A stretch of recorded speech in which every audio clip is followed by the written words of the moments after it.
In life, there are moments when we face people who will challenge us, hurt us, betray us, and perhaps even misunderstand us. And in those moments, we are often tempted to react, to fight back, to defend ourselves, to correct the wrongs, to argue our case, to respond to every accusation, to speak out against every injustice. But let me tell you, there is a far greater strength in silence than in speaking. There is a far more powerful way to respond than to simply react. That way is to cut them off silently. It is not weakness to remain silent, it is strength. It is not a lack of courage to walk away, it is wisdom. We live in a world that constantly tells us to react, to fight back, to make sure our voice is heard, to stand up for ourselves, to defend our honor, and to make sure that no one can ever misunderstand us. But what does the Bible teach us about how to respond when we are wronged? What does Christ teach us when we are unjustly treated, when we are falsely accused, when we are misunderstood, when we are wounded? In Matthew 5, Jesus tells us to love your enemies and pray for those who persecute you. He doesn't say to go after them with arguments or insults. He doesn't say to react in anger or frustration. He says to love them. And how do we love them? We do so by walking away silently. There is great power in not responding to evil with evil, but in responding to evil with good. And sometimes the best good you can do is to say nothing. You see, the Bible teaches us that there are times when silence is the loudest message we can give. It is a declaration of strength, of maturity, of knowing that you are not bound by the whims of others, that you are not enslaved by the need to always be right, to always be heard, to always be understood. There is a tremendous power in simply walking away from situations where you are being mocked, belittled, and unjustly treated. When we respond in anger, we lower ourselves to the level of the one who is provoking us. But when we remain silent, we rise above their petty provocations. We rise above their insults and their attempts to drag us down into the mud with them. Silence is not weakness. It is the refusal to allow others to control your emotions, to dictate your actions, to control your peace. Christ was the perfect example of this. When he was falsely accused, when he was beaten, when he was mocked, when he was condemned to die on a cross, he did not react. He did not fight back. He did not justify himself. He remained silent. He knew that his mission was not to defend himself, but to fulfill the will of his Father. And in his silence, he spoke volumes. He spoke of his trust in the sovereignty of God. He spoke of his confidence in God's justice. He spoke of his love for the people who were wronging him, because he understood that his suffering was not in vain. It was for their salvation. There are times when silence is the best response, because in silence we are acknowledging something that is far more important than our need to be understood, far more important than our need to be right, and far more important than our desire to correct every wrong. In silence, we are acknowledging the sovereignty of God. We are acknowledging that he is in control. We are acknowledging that at the end of the day, the opinions of men do not define us. It is only the opinion of God that matters. When we cut people off silently, we refuse to allow their actions to dictate our response. We refuse to allow their words to shape our thoughts, to shape our emotions, to shape our behavior. And in doing so, we show that we are not slaves to the whims of men, but servants of God. But don't be mistaken, this is not about being passive or indifferent to the situation. This is not about simply walking away and pretending that nothing happened. It is about choosing to rise above the situation. It is about making a conscious decision that your peace is more important than your pride, that your emotional health is more important than your need to justify yourself, that your relationship with God is more important than your desire to win the argument. We are told in Proverbs that a soft answer turns away wrath. But it doesn't just stop at giving a soft answer. It goes further. Sometimes the softest answer is no answer at all. The softest response is not to respond. The softest response is to walk away, not in defeat, but in victory. Because in your silence, you are showing that you are free from the need to fight for yourself. You are free from the need to react in ways that only escalate the situation. You are free to leave the matter in God's hands, knowing that He will bring about justice in His time according to His will. We live in a world that thrives on noise. We are constantly bombarded by the opinions of others, the voices of the world, the constant clamor for attention, the constant pull to react, to engage, to respond, to defend ourselves. But the wisdom of the Bible calls us to step away from the noise, to be still, and to know that He is God. In a world that constantly tries to provoke us, we are called to respond differently, not with words, not with actions, but with silence. Silence does not mean that we are giving up, that we are conceding defeat. No, silence is a declaration of trust in God. It is a declaration that we believe God is greater than the wrongs done against us. It is a declaration that we believe God will fight for us. It is a declaration that we believe God is sovereign, that He sees the truth, and that in His time He will bring about justice. And let me tell you, there are people who will try to provoke you. There are people who will try to get a reaction out of you. They will throw insults at you. They will speak lies about you. They will attempt to undermine you. They will try to provoke you into a response, to drag you down to their level. But the greatest thing you can do is not to react. The greatest thing you can do is to silently cut them off. Let them speak their words. Let them make their accusations. Let them tell their lies. But you don't need to defend yourself. You don't need to fight back. You don't need to react. You are free from the need to prove yourself because you know who you are in Christ. Sometimes people will misunderstand you. They will accuse you. They will talk about you behind your back. They will spread lies, gossip, and slander. But remember this, God knows the truth. You don't need to fight for your reputation. God will protect it. You don't need to clear your name. God will do it in His time. In fact, in many cases, your silence is the most powerful weapon you have. When people are expecting you to react, when they're expecting you to defend yourself, when they're expecting you to get angry or upset, your silence will confound them. It will show them that you are not moved by their words, that you are not controlled by their actions, and that you are not a slave to the opinions of men. But let me be clear, this is not about avoiding confrontation for the sake of avoiding conflict. It's not about being passive in the face of injustice. There are times when we must speak up, when we must stand for truth, when we must confront sin. But there are also times when silence is the most powerful response. There are times when cutting people off silently is the most godly and wise thing you can do. So, when the attacks come, when the misunderstandings arise, when the gossip spreads, when the accusations are made, remember this: you don't have to react. You don't have to defend yourself. You don't have to justify yourself. Instead, silently walk away. Let God be your defender. Let God be your voice. Let God fight for you. And in the silence, let your trust in God speak louder than any words you could ever say. The speech emphasizes that remaining silent in the face of provocation or injustice is not weakness, but a powerful display of strength and wisdom. Instead of reacting emotionally or defending oneself, choosing silence demonstrates trust in God's sovereignty and shows maturity in handling conflict. The speech draws from the example of Jesus Christ, who, when falsely accused and mistreated, remained silent. This act of silence was not passive, but a conscious decision to trust in God's plan, showing that sometimes the best response is not to react, but to leave the matter in God's hands. The core message is that silence in difficult situations reflects a deep trust in God's justice and timing. By cutting people off silently, we refuse to let the actions of others control our emotions and behavior, and instead we surrender the situation to God, knowing He will act on our behalf when the time is right.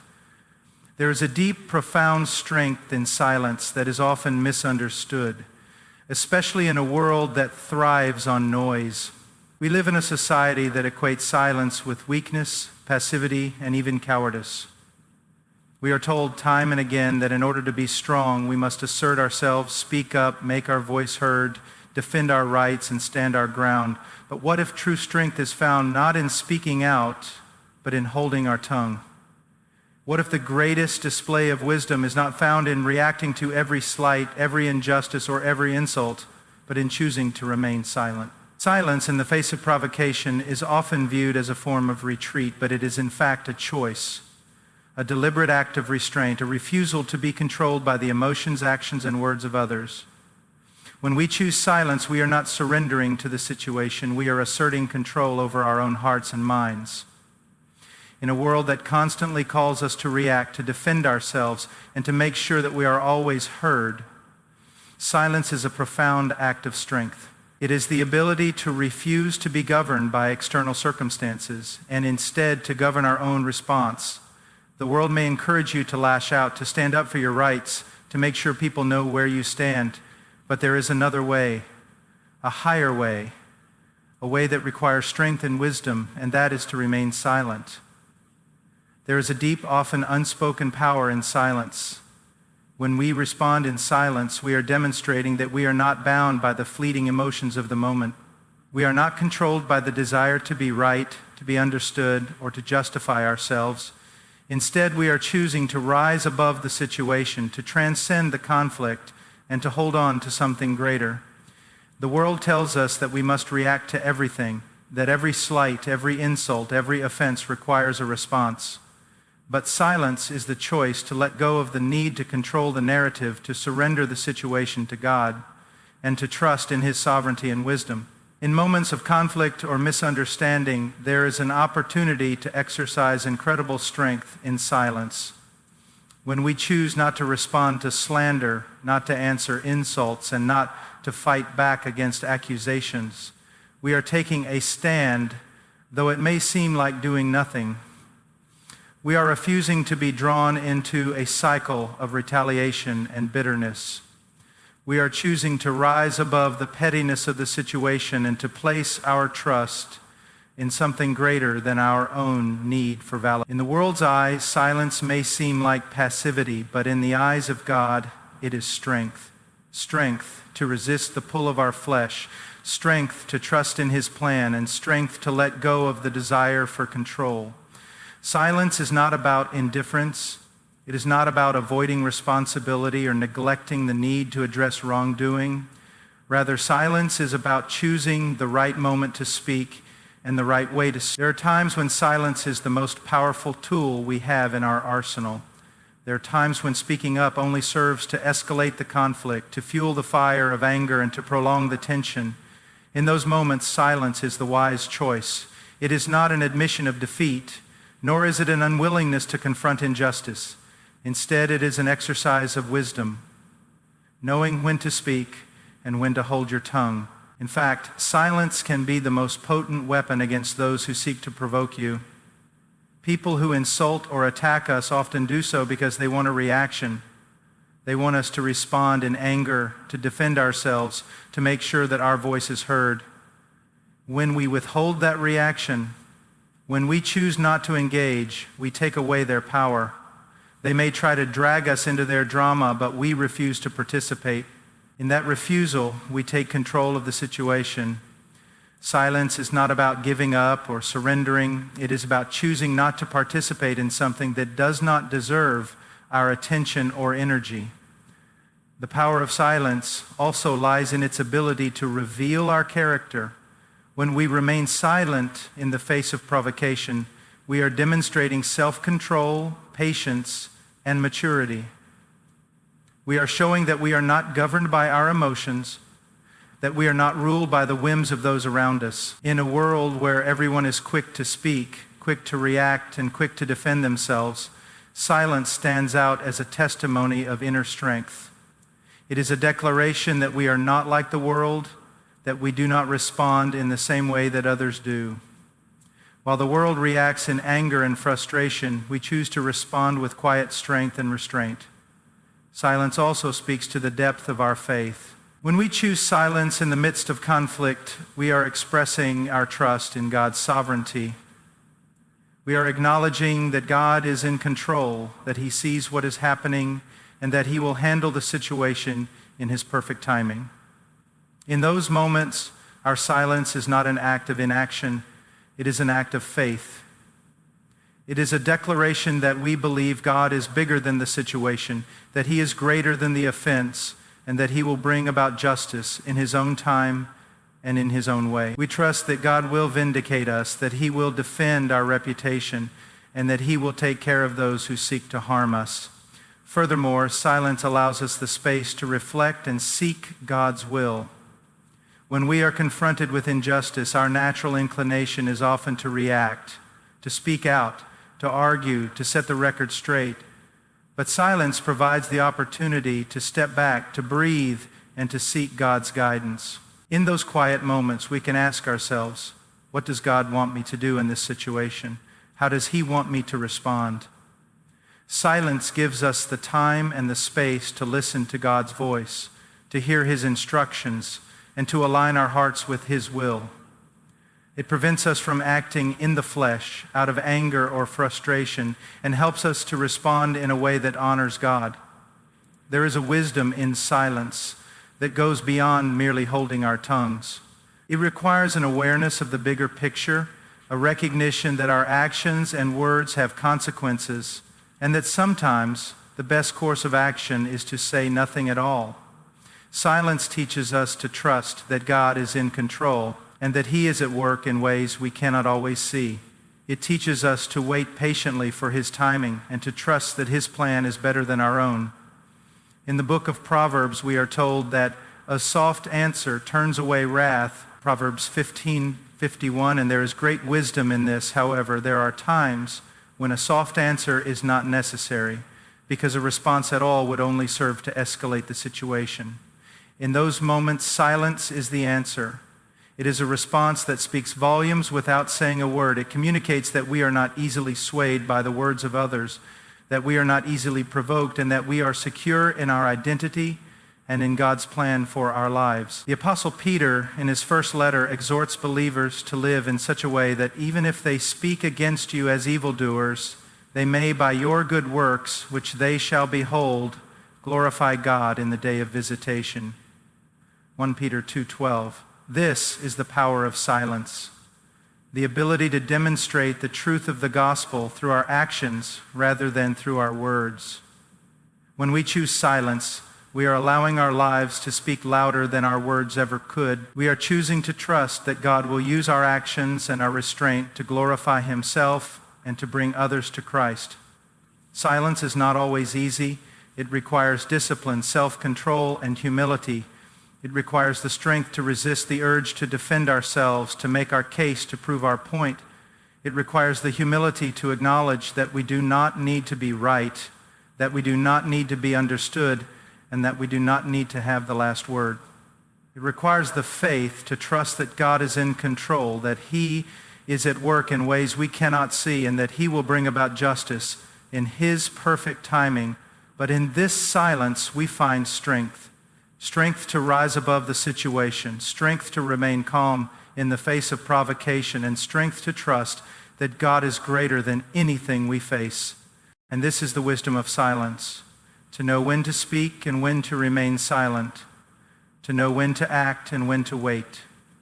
It is the wisdom to understand that silence is not an absence of action, but an intentional choice to trust in God's wisdom and sovereignty.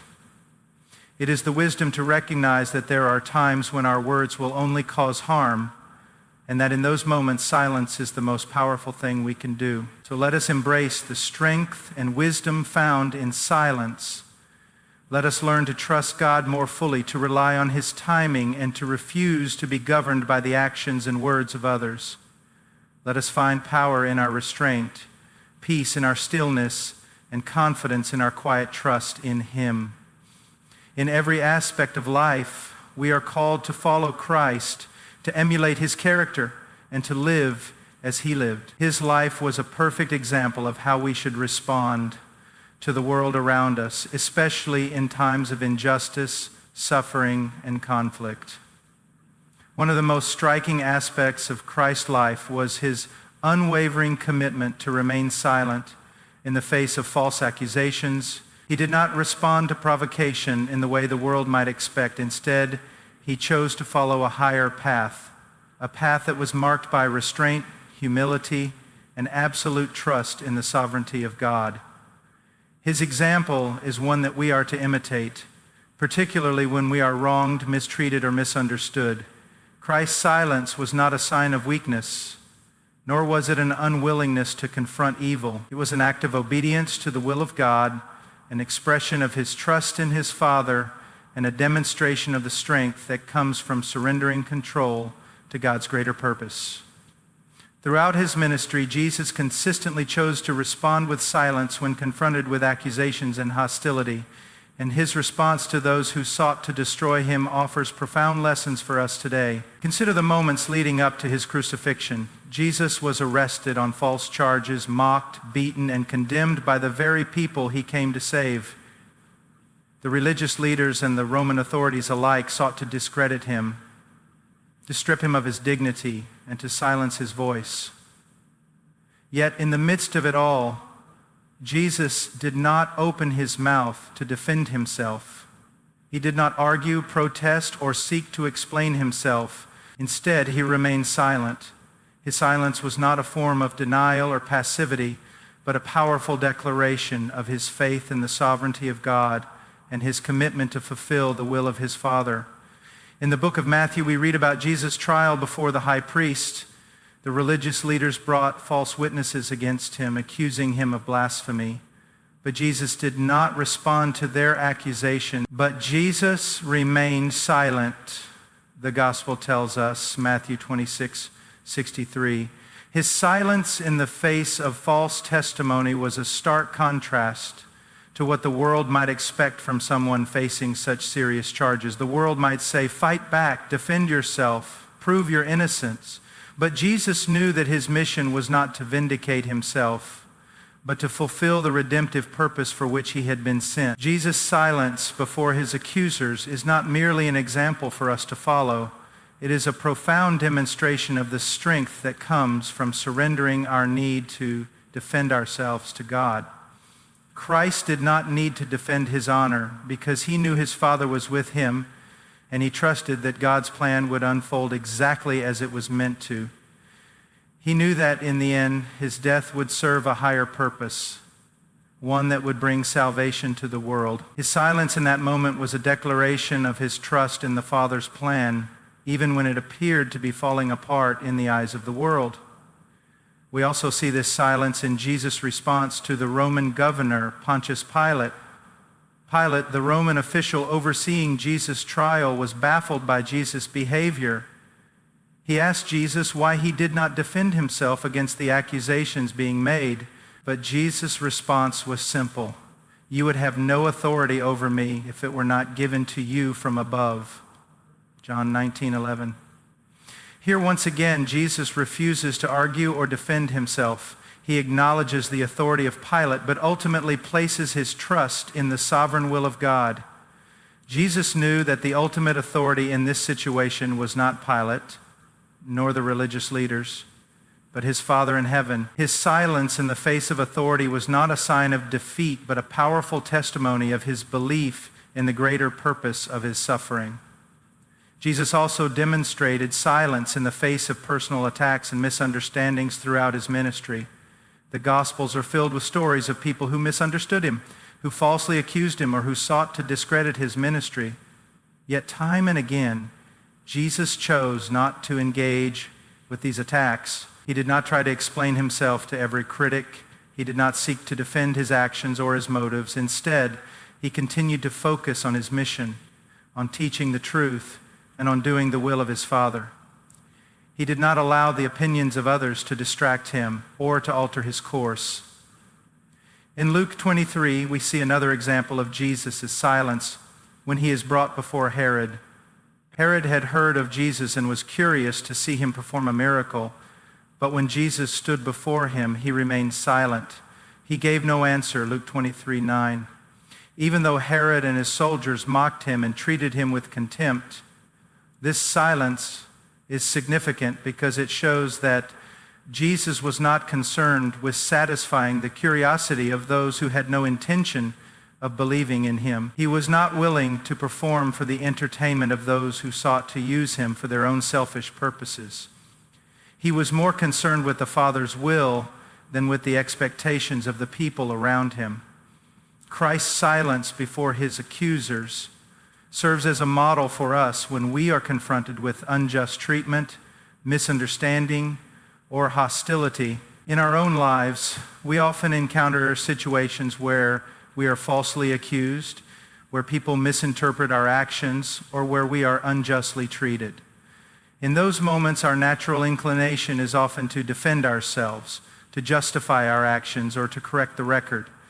But Jesus' example teaches us that there are times when silence is the most powerful response we can give. It is not because we are defeated or passive, but because we trust in God's sovereignty and we recognize that his purposes will prevail, regardless of the misunderstandings and accusations that may come our way.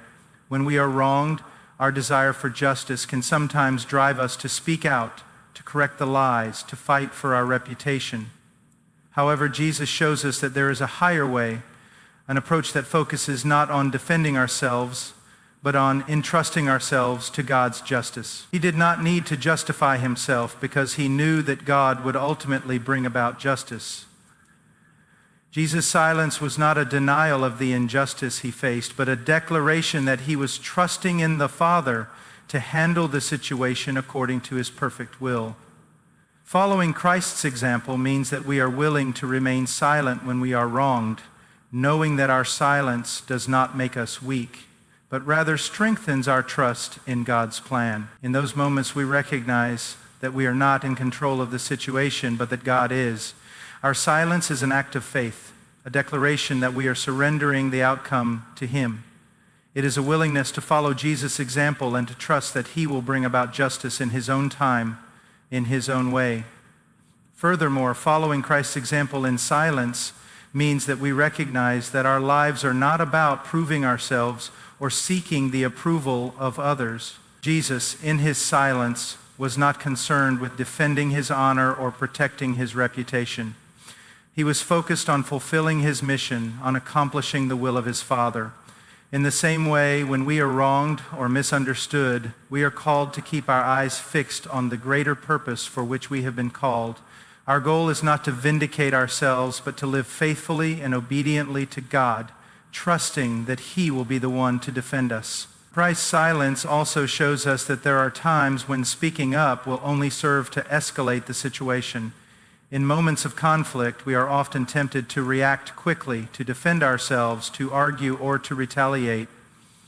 But Jesus teaches us that there are times when silence is the wisest choice. It is a way of refusing to be drawn into the conflict, of resisting the temptation to fight for our own honor, and of trusting in God's wisdom and timing.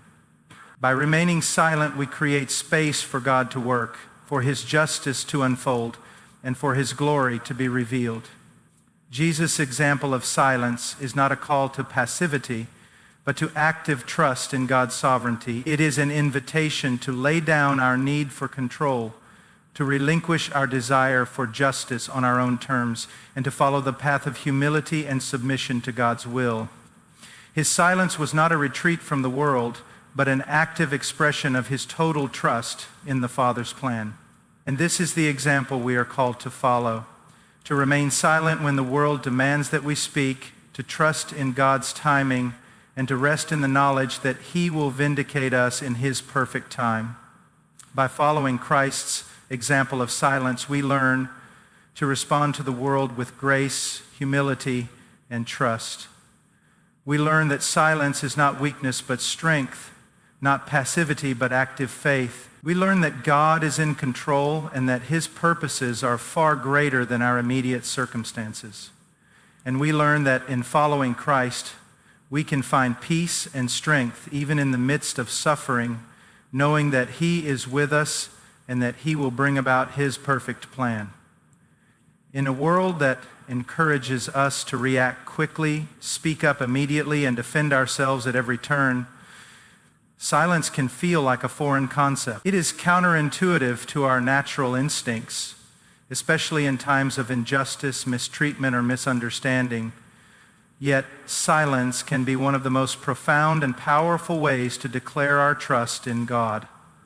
When we choose silence, especially when faced with provocation, we are making a conscious decision to trust that God is in control and that He will handle the situation in His perfect timing. Silence in this context is not the absence of action, nor is it a sign of weakness. Rather, it is a deliberate expression of faith and surrender, a declaration that we trust in God's sovereignty, justice, and wisdom. Choosing silence is often misunderstood. The world may see silence as a passive response, something that conveys defeat, avoidance, or fear. But in reality, silence can be a powerful act of faith. When we remain silent in the face of unfairness, accusations, or hurt, we are making a statement. We are declaring that we do not need to fight for ourselves, defend our reputation, or demand justice. We are saying, God is in control. I trust Him to handle this. This is a radical departure from the world's mindset, which often tells us that silence is for the weak, that standing up for ourselves is a sign of strength. But in God's kingdom, true strength is found in surrendering to His will, in letting go of the need to control the outcome, and in trusting that He knows what is best for us. The Bible is filled with examples of individuals who chose silence as a way of declaring their trust in God. Perhaps the most striking example is found in the life of Jesus Christ. Throughout His ministry, He encountered countless opportunities to defend Himself, to justify His actions, or to fight back against the injustices He faced. Yet time and again, He chose silence as the ultimate expression of His trust in His Father's plan. Jesus understood that His mission was not to fight for His own rights or to prove His innocence to those who misunderstood Him. His mission was to fulfill the will of His Father, even if that meant suffering injustice, humiliation, and ultimately death. When Jesus was arrested and brought before the religious leaders and Pilate, He was falsely accused, mocked, and mistreated, yet He remained silent in the face of these accusations. In Matthew 26, verses 63, we are told that Jesus remained silent when the high priest demanded that He speak. He did not defend Himself. He did not argue or try to convince the authorities of His innocence. Instead, He remained silent, trusting that God's plan was unfolding as it should. In His silence, Jesus was declaring His absolute trust in the Father's will. He knew that the path before Him would lead to suffering, but He also knew that this suffering was necessary for the fulfillment of God's redemptive plan. His silence was not an act of passivity, but a profound statement of faith that God's purposes would prevail no matter what. Jesus' silence before Pilate offers another powerful example of trust in God's sovereignty. When Pilate questioned Him, Jesus chose not to answer, even though He could have easily spoken up to defend Himself. Pilate, perplexed by Jesus' silence, asked Him, "Don't you realize I have power either to free you or to crucify you?" John 19:10. Jesus' response was simple but profound. "You would have no power over me if it were not given to you from above." John 19:11. In this moment, Jesus made a declaration of trust in God's authority over all things. He understood that Pilate's power was not his own, but had been allowed by God for a purpose. Jesus' silence was a powerful reminder that even when earthly powers appear to be in control, God is ultimately the one who governs all things. His trust in the Father's plan was so complete that He was willing to endure injustice, knowing that God was in control and would bring about His purposes in due time.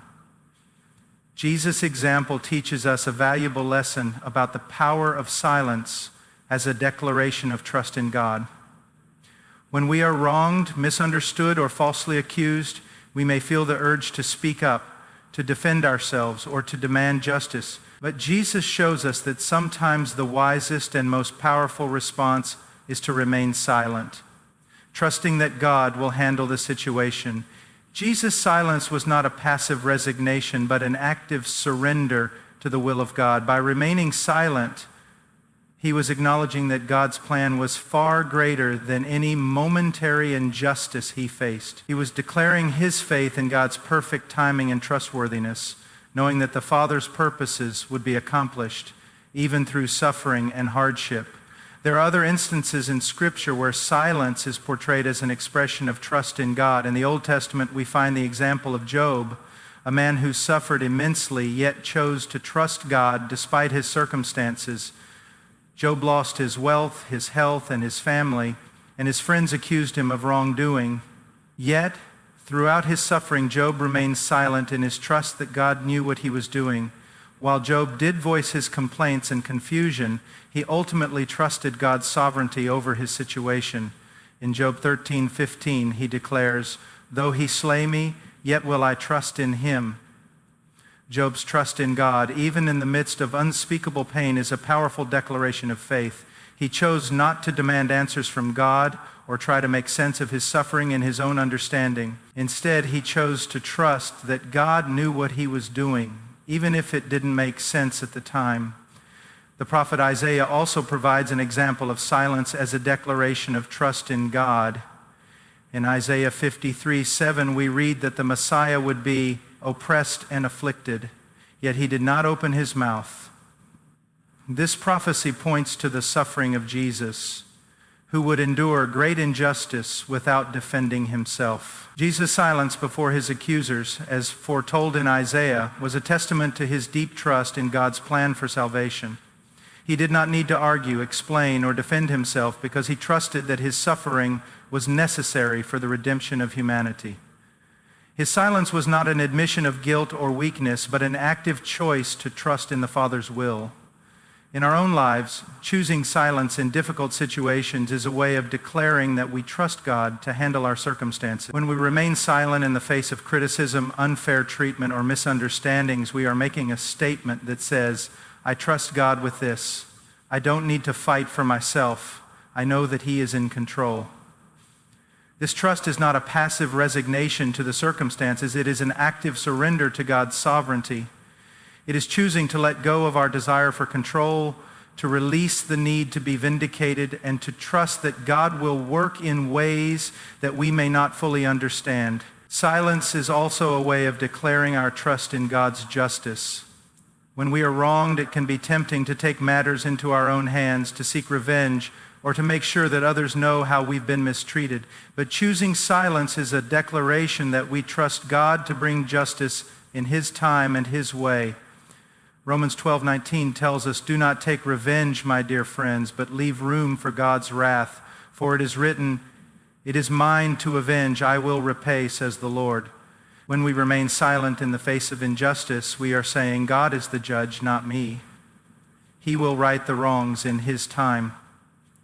This is not an easy thing to do, especially when we feel deeply hurt or wronged, but it is a powerful way to declare our trust in God's perfect justice. In some ways, silence can be seen as an act of obedience. God calls us to trust Him in all circumstances, and sometimes the most obedient response is to remain silent rather than to react impulsively or defensively. Proverbs 3:5-6 encourages us to trust in the Lord with all your heart and lean not on your own understanding. In all your ways submit to Him, and He will make your paths straight. Choosing silence is an act of submitting to God's plan, even when we don't fully understand why we're facing a particular situation. It is a way of acknowledging that God's understanding far exceeds our own, and that He is the one who will make our paths straight. Silence is also a way of guarding our hearts. In moments of anger, hurt, or frustration, our words can easily become weapons. We may say things that we later regret or that cause further harm to others. By choosing silence, we are protecting ourselves from the temptation to speak out of anger or bitterness. Proverbs 15:01 tells us, "A gentle answer turns away wrath, but a harsh word stirs up anger." By remaining silent, we prevent our emotions from taking control of our actions, allowing us to respond with grace and wisdom instead of reacting impulsively. In every moment of silence, we are declaring our trust in God's timing and His plan. Whether we are facing injustice, misunderstanding, or personal attack, choosing to remain silent is a powerful statement of faith. It says, "I trust God with this. I trust that He knows what is best for me, and I trust that He will handle the situation according to His will." It is a surrender of our desire for control, a refusal to be governed by our emotions, and a declaration that we believe God is in control of all things. Silence becomes a testimony of our faith, a visible sign to others that we trust God, even when the world would expect us to react. By embracing silence as a declaration of trust in God, we follow the example set by Jesus Christ and countless others who have gone before us. We learn that in our quiet moments, God is at work. Our silence becomes an act of surrender, a powerful reminder that we do not need to fight for ourselves because God is our defender.